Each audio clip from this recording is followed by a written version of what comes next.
If you're a residential real estate agent earning $200,000 a year and you want to grow your passive income, this show's for you. Learn the secrets other agents use and hear from experts in our field in order to guide you along your journey to investing in assets like apartment communities so that you can turn your commissions into cash flow. I'm Randall McLeod. Let's go, baby. All right, welcome back. I am continuing the conversation with some top producers. We've been talking and you've been following along with a lot of the conversations that I've been having with top producers from around the country. And today is no different. I have Ben Nemec with me today. He's a top producer with KW Huntsville. He runs a team there, Team Nemec, and it's a solid conversation. We talk about his investing strategy and it's on point. It is like for who he is and the strategy that he employs, it is in line with everything that I've been talking about. So pay attention to that. We talk about how he has created certain content very specific to his area and how you can do it too. So it's a solid conversation. Ben's a great guy. And I hope you enjoy the conversation just as much as I did. As always, if you're getting value out of the show, that's what we're aiming for. Please go on, rate and review. 5-star review helps us big time with the reach. Before we jump into the show with Ben, here's a quick word from our sponsors. We're proud to be sponsored by Ridgeline Investment Group. Ridgeline has a track record of transacting more than $53 million in assets throughout Texas. Ridgeline is currently looking to acquire 100 to 200 unit Class B multifamily communities between 5 and 20 million in San Antonio, Temple, Waco, Tyler, and other Texas secondary markets. To learn more about Ridgeline Investment Group, visit www.ridgelineig.com.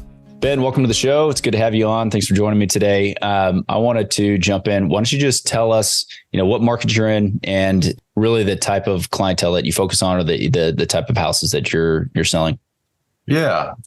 Well, thanks for having me. I'm thrilled to be here. These are always fun. So I'm in the Huntsville, Alabama market in Keller Williams' office, leading a small team. Aside from me, 3 other licensed agents. We have an administrative assistant and a part-time social media person that handles that whole side of things. Regarding, what our market is and kind of our average price point, we're sitting right around $350,000 average sales price here in Madison County, which is where Huntsville is. And that's our average is a little higher than that. It's closer to $400,000 per transaction, which is great. It's becoming harder and harder to find a house that is livable for less than $300,000. You get within the county, within Madison County, which is growing immensely. To find something that's livable in good condition in a decent area, and when I say decent, I don't mean anything by that. Just a desirable area. It's very hard to find something good under $300,000, which even 5 years ago, that number was probably $175,000. So, like many places, the appreciation during the COVID years and even since then, we're not as steep on appreciation right now this year to date, but it's still going up despite these interest rates and other current events. So. Yeah, for sure. Okay. So 350 is that median, and you guys, that's for your market median sale price that we said? Yes. Mm-hmm. Okay. And so you guys, where's the luxury market start in your market? Yeah, well, luxury is different to everybody, right? So I would say it's 800 and up here. Okay. And that gets you a more custom level home in a more exclusive neighborhood, perhaps a gated community, maybe not. And yeah, that's luxury here. And we do have multi-million-dollar homes here. Those are harder to sell because people with that kind of money here usually want to do their own thing, their own statement of wealth. So got it. Okay. Yeah. I mean, it's interesting. You were talking about harder to find properties that are livable under 300. I mean, I'm in San Antonio, and as I was telling you a minute ago, I've been just buying and flipping for the longest time. And even, I don't know, five years ago, I mean, we'd be buying flips, $50,000, $75,000, $100,000. Right. And now, like, I get these properties that I used to buy, dating myself, but way back in the day for $20,000, $30,000, $40,000. Now we're like 125 is like the minimum. And so, they've gone up and especially in the last couple of years. Yeah. So do you think in your market, is it being driven like that lower end is being driven by investors, or it's something else that's driving the prices up? It's just supply and demand. Yeah. It's just incredible demand here. We have, I know a lot of people think Space Camp when they hear Huntsville. NASA has a huge contingent here, but also just Department of Defense, space and missile defense are two huge areas of business here. And we're getting a lot of like distribution centers now. So there's and we also have a tech contingent. And so I've heard people refer to us in the last couple of years as we're kind of becoming a little Austin, Texas. Nothing like the vibe of Austin. I get to go to Austin every year for a national conference, and I love it there. It's a very different feel here. It does feel way smaller because it is, but we have some of those companies gravitating towards here because the cost of living is so much lower. It's easier to attract talent. Taxes are much lower, property taxes, things like that. So anyway, it's growing for those reasons. And we also have a huge Army base here, Redstone Arsenal, that actually, funny enough, the majority of the people that work on that base, there's something like 30,000 people every day that work on that, I believe. The majority of those are civilians. They're not even military. And also we're the new FBI administrative headquarters. So they're in the process of moving all their people from Northern Virginia to here. Some of them kicking and screaming, but they're about halfway done with that, is my understanding. And so there's a lot happening here in different areas. It's kind of a lot of it is government related, but really, I mean, that's what I was telling you a minute ago. I keep getting a lot of multifamily deal flow coming from the Alabama area, and I didn't know what was driving it. So that's interesting to know. So when you say that, do you mean opportunities to invest in projects here, or actual deals that brokers are bringing to market? So sellers are listing their 50 to 200 unit apartment complex, and there has been a steady flow of those, more so than I see in San Antonio or some of the markets here in Texas. Yeah, I've heard some of those guys are in a little bit of hot water because they've, a lot of those guys float their interest rates, and they've only floated up. And is that true? Is that what you're seeing? That's a generalized there. Yes, some have. I mean, there are some headlines in the news about some guys out of Houston who took on, I don't know, like a $1 billion worth of properties and just like had to send them all back. Sure. So yeah, absolutely. That is definitely happening. But it's just like anything. I mean, there are certain operators who only take fixed debt. They don't really care about interest rates, not IRR driven. So yeah, it just depends on how you structure it. And there are some guys who will only do floating. They still think it's a good hedge right now to do floating debt on some of their deals. Mm-hmm. And so it also depends on how you structure it. If you're doing it's just like, think of it as single family. If you're going out and you're rehabbing a house and you're getting hard money on a deal, which is essentially what some of those bridge loans are for commercial properties, you're looking to be in and out of those deals in short order, and the interest rates don't really affect you. Sure.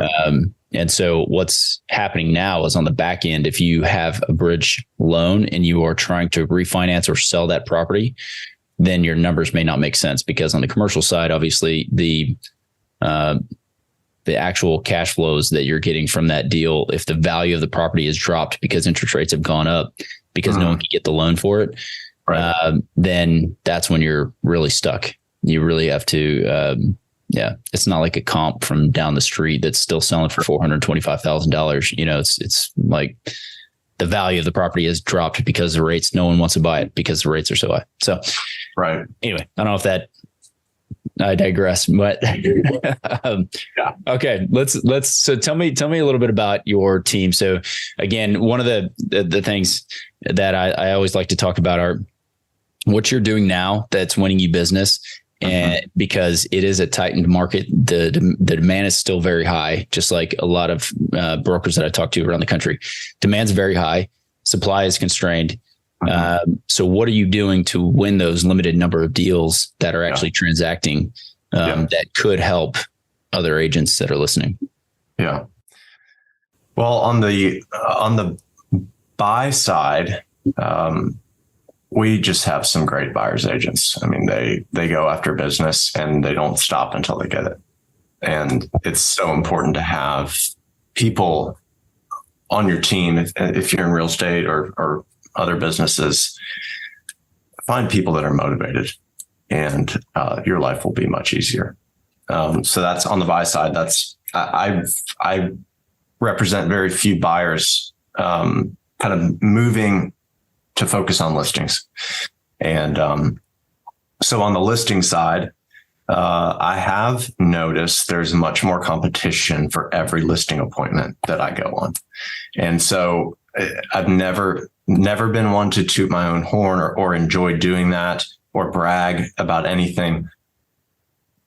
Having said that, I do have to, if I know who I'm competing with when I go into that appointment, I can pull up their stats, and, most of the time we've done more volume in the last 24 months than those other agents. We have a great online presence. Okay. So people can check us out beforehand. And I ask them to do that, actually. So we go in and we already have some rapport with them because they've read, nearly 100 Google reviews that are 5-star ratings from people that have worked directly with us and all the intricacies of their deals. And they were selling their family home and we did a great job, or whatever it is. It's so there's so many pieces to winning business in real estate right now. And the digital presence is huge. So we do focus on that. Yeah. All right. So there's a number of things in there that I want to unpack. You talk about the reviews. I want to know how you go about getting them, but let me try to remember all the things. So the reviews, you had buyers agents who are tenacious and continue to go after. So I want to kind of understand what they are actually doing or how you're motivating them or how they stay motivated themselves. And then, what you said something else. Let's start with those two. Yeah. Okay. And I'll see if I get to the other one. But how are you going about getting those? Like, what are the tactics, I guess, that you're using to get those reviews? Yeah, reviews are an interesting thing. You often hear that people go on and they review businesses when they're upset, oftentimes. And this is easier said than done, but you can't let them get upset. Things are going to happen in the transaction that selling a house is stressful, buying a house is stressful. It is just a stressful thing. And having done hundreds and hundreds of deals, thankfully, we kind of know what can come up. And so we prepare people for that. So hopefully before they encounter something difficult, they know it was a possibility to begin with. And we hunt for a solution. And we try to take as much load off of them as we can. We can't control what people go out and buy between contract and closing and affect their debt to income. We can warn them ahead of time. Don't coach them on it. Yeah. And so it's, there's some things that are out of our control. A lot of things within the transaction we can be proactive about. And so striving to create a good experience for someone, whether they're buying or selling, ultimately gets us the opportunity to ask for a 5-star review on Google. And right now, Google's where we focus. It's obviously, what most people use. It's the front runner in digital searching, and that and YouTube, we really try to focus on, but review specific, it's just a good feeling at the end of a transaction to know that when I ask for that review, and oftentimes it comes in an email before we even ask, thank you for treating us like family. I got that email recently, and that was about one of my buyer's agents. And I said, man, thanks for saying that. That means a lot. Can you click this link and put it on Google for us? So we strive to get every review we can, because we know that every single one we get could result in another opportunity to meet someone that wants to buy, sell, or invest in real estate. Yeah. All right. Before you get to the buyer's agent's side, you just touched on it again, and something that I want to highlight. It sounds to me like you try to answer a lot of questions, educate ahead of time with some of the content and some of the things that you either put on your website or even conversations like this that you have, so that there aren't questions. You can almost have the rebuttal already out there in the ether, so that if somebody is researching you and it's between you and someone else, you've got the answers already out there. Like what's going to happen here, what's going to happen there, so that you eliminate a lot of the questions that could come up, or the concerns that somebody may have. So I think that's a great tip. I think that's something that if you aren't doing, you need to be doing. So I guess speak to that a little bit. Do you have content that, or have you sat down and thought about, here are the 5-10 things that I get the most kickback on from buyers or sellers, and here's a specific piece of content I've created because of that?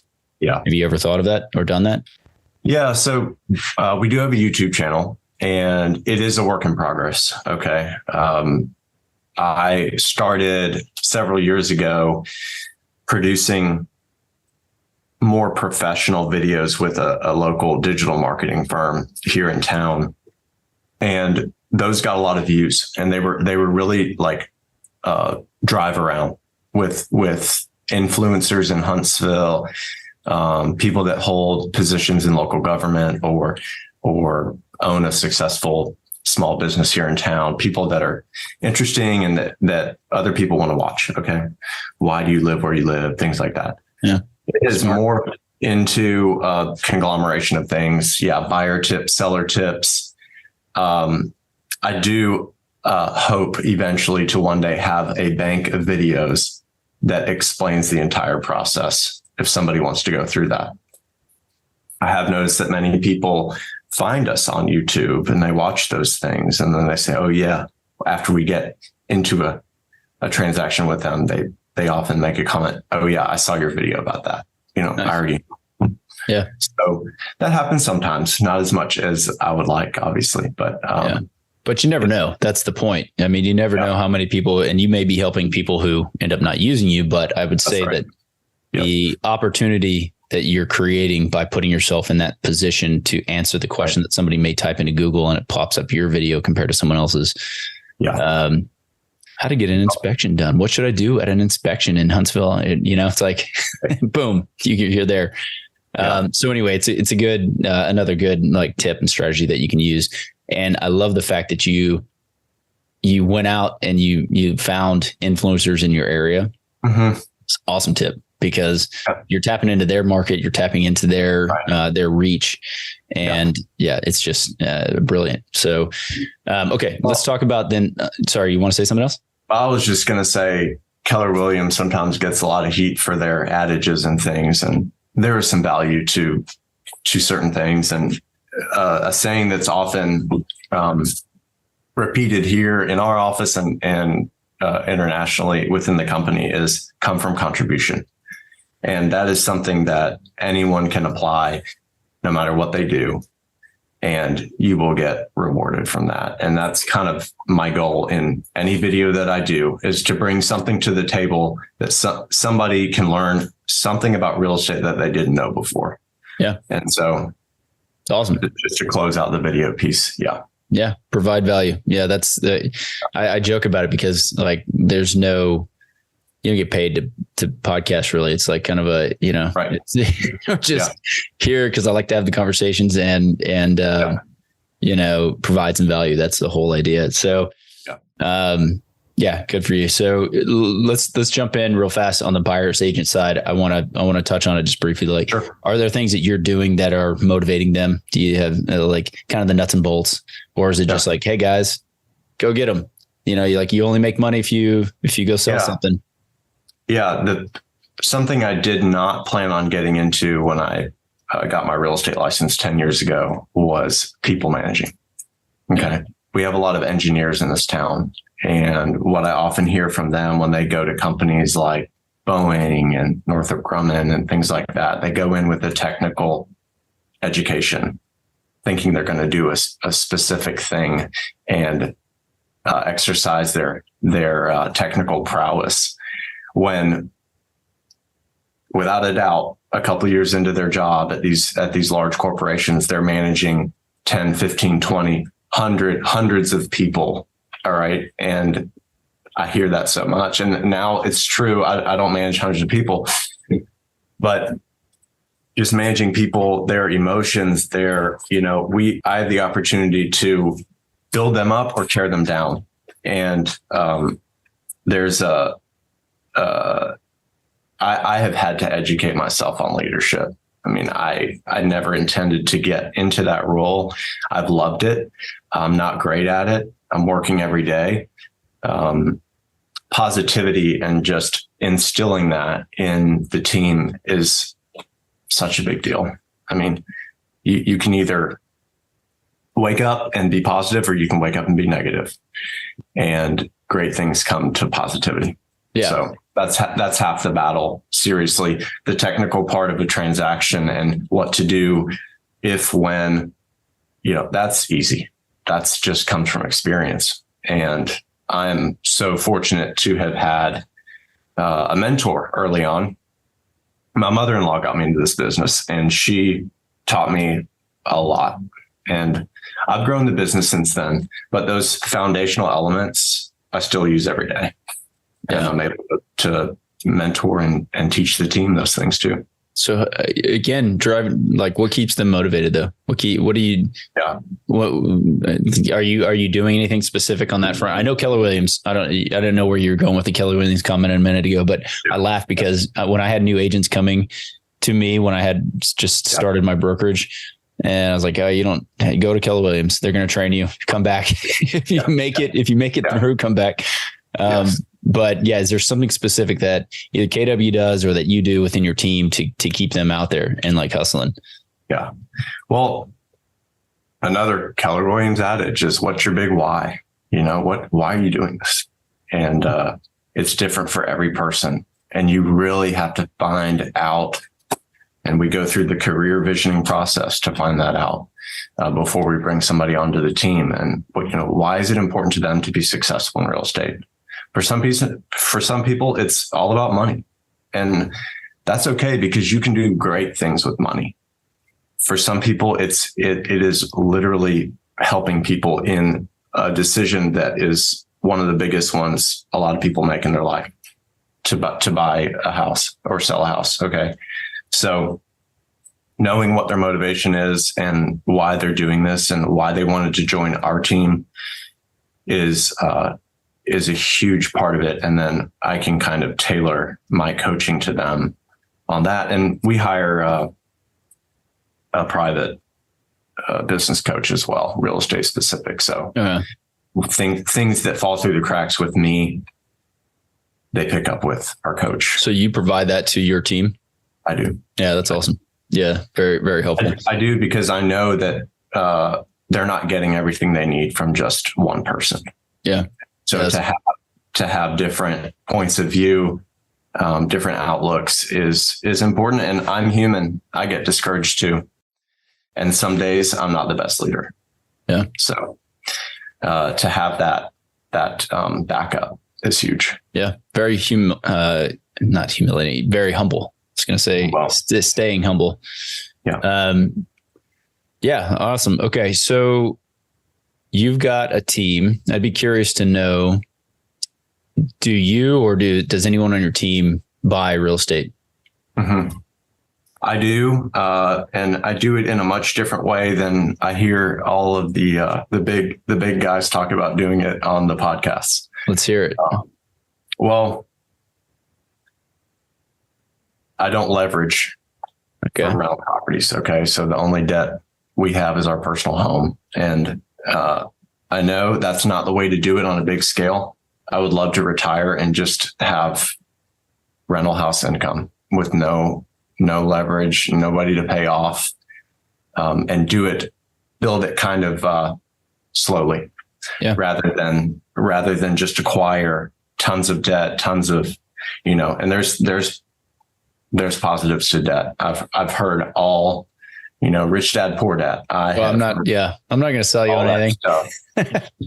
And I love it. I love to listen. I love to listen to people talk about that stuff and how they do things. This is just what works for us. And so we have bought three rental properties, have since sold one of those, did a 1031 exchange. And so right now I own two. They're both occupied. One's a townhouse, one's a single family house.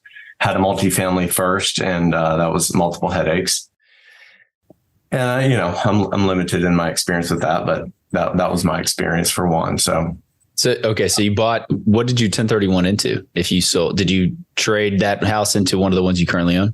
Yes, the townhouse for a short time. I owned three, but sold one. Actually, sold the multifamily to buy a townhome that my family lived in for a year while we renovated our current house, and we just recently moved out of that townhome and leased it. So, nice. Okay, awesome. So I want to touch on that then, because that is a big, taking on debt to acquire property is a huge pitch that you hear all the time. Here's why, you're going to get this interest deduction. You're going to have this and that, let someone else pay your mortgage down over time. I'm very curious why you, and I think I know the answer, but why are you not taking on debt for those properties? Yeah. Just helps me sleep at night. Yeah. Okay. That's the only reason. So like one of the big things I talk about, and if you've been listening for a while, it's like I go through, I'm like, what are your goals? What are you capable of buying right now? Like, what's your cash flow? Are you positive, negative?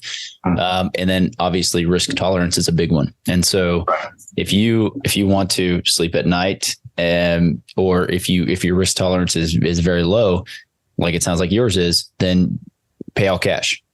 And then you've got this asset that's sitting there that is paying you. Your cash flow is going to go up on a dollar amount, on a percentage basis for the dollars you invested. It's much lower. Doesn't matter though, if you're comfortable and you're happy and you sleep at night and all of those things. So it's very good that you know that about yourself and go out, listen to a guru and take on, $1 million worth of debt, and then you wouldn't sleep. You seem like a fairly mellow guy. Like you seem pretty. A lot of people say that.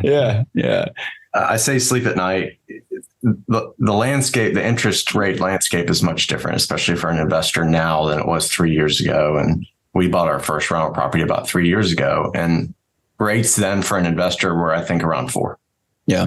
And so compare it to what it is today, it's really nothing, right? So it's not bad at all. I just would rather not owe people. Money, it's just a personal preference of mine. It's not because I think it's a better way to do it. I know I could own more, especially long-term, if I leveraged more. It's just a personal preference. And I also sometimes feel that leveraging a bunch of properties may give me a false sense of security. I own 30 single family houses. Well, I don't really, the bank owns those, but my name's on it. Right. And so my risk exposure is high. Potential return or reward is very high, not for a while though. And so there's, again, just a personal preference thing. For sure. And I applaud the guys that load up the debt and reap the rewards down the road. That's awesome. Yeah. Yeah. I mean, it is 100% your personal desires and where you are in your investing cycle. I mean, I put debt on a lot of things, and it's, but I also like to be very secure. I own a lot of my notes that I've owner financed. Yeah. Or the properties that I've owner financed. I own those houses free and clear. And it's just like, I don't want a tenant in there. It's even less risk to me because I don't have to go and change a toilet, or I don't have to do this or that. And so, it is a personal preference. It's where you are in your finances, and so many other things that are factored into it. But, that's a good story. So what about on your team? Do you do anything with the agents on your team? Are you guys ever talking about investments? Do you explain to them what you're doing?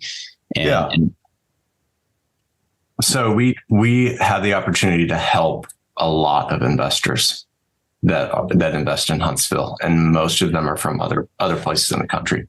Okay. I have not entered into any investment projects with teammates, not yet at least.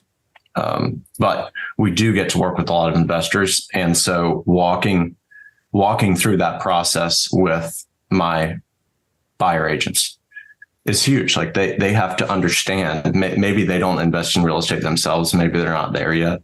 Okay. They have to understand what's important to an investor. Yeah. What are they looking for? How the numbers need to work to make sense. I think. And so by the end of one or two investor deals, they've got it down and they know what to look for.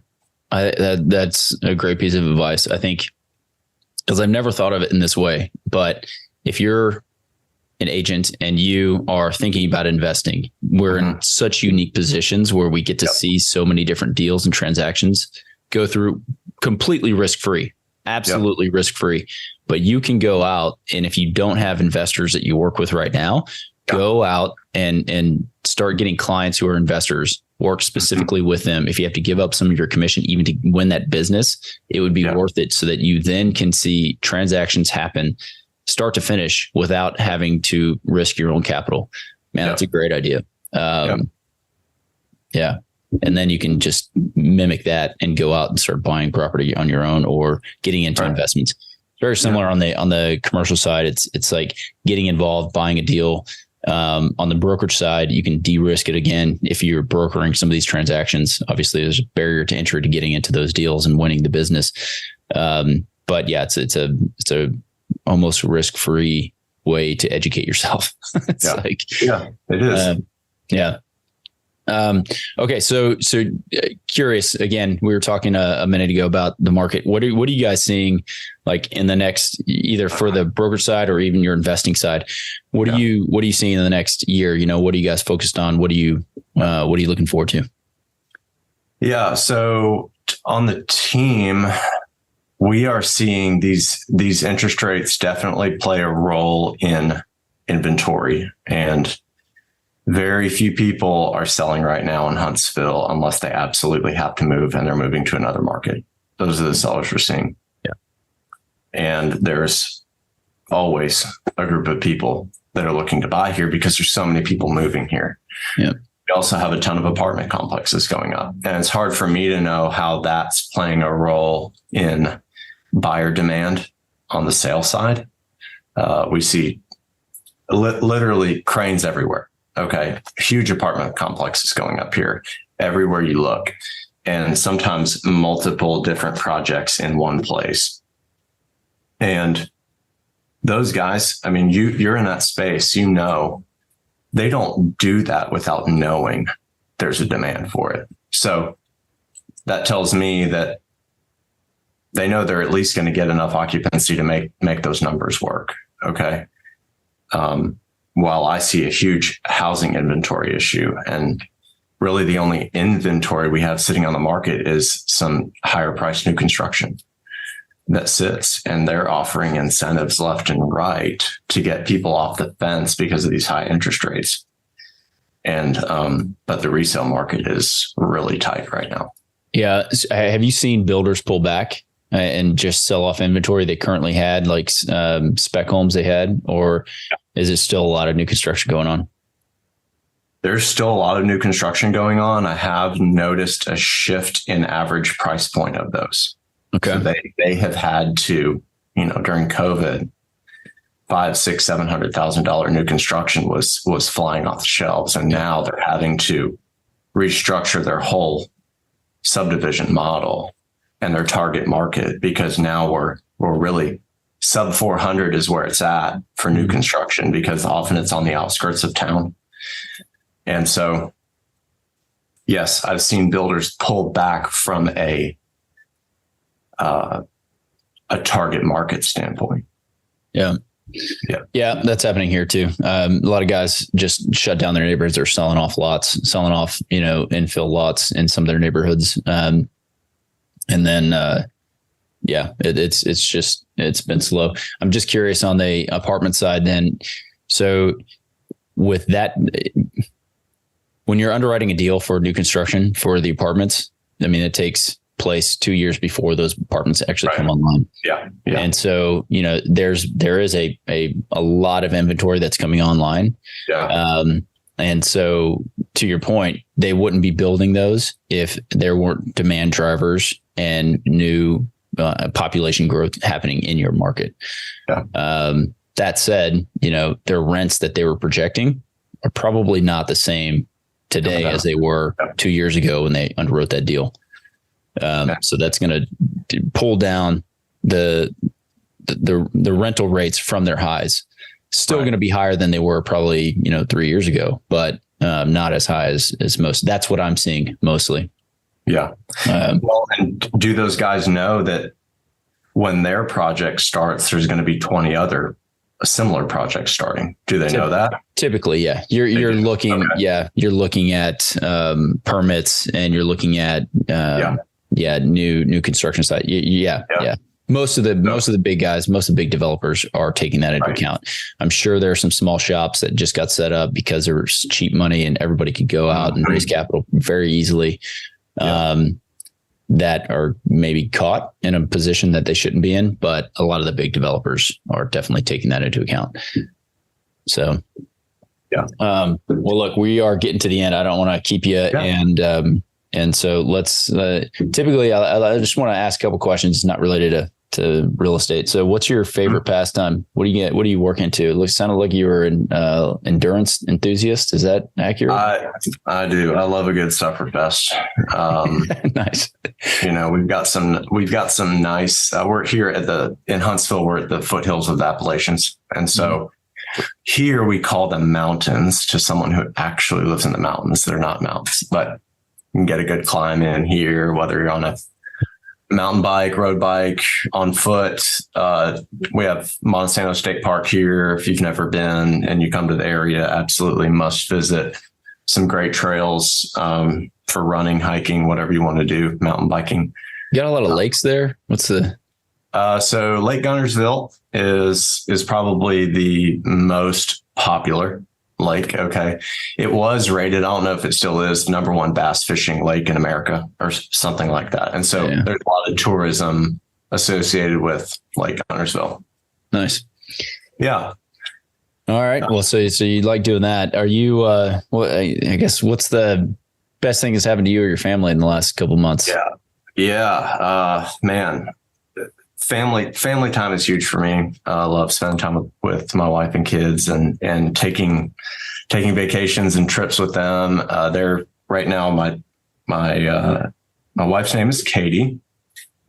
We've been married for 12 years, a little over 12 years.